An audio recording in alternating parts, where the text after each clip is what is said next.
చెలి మనసే శివధనుసైనది తొలి చూపుల వశమైనది వలపు స్వయంవరమైనప్పుడు గెలువనిది ఏది ఒక బాణము ఒక భార్య అన్నది శ్రీరాముని చిరయసమైనది శ్రీవారు వరమిస్తే సిరులన్నీ నావి తొలి చుక్కవు నీవే చుక్కానివి నీవే తుడిదాకా నీవే మరు జన్మకు నీవే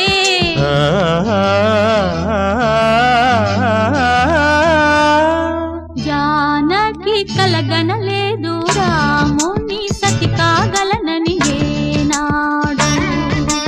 రాముడు అనుకోలేదు జానకి పతి కాగలనని ఆనాడు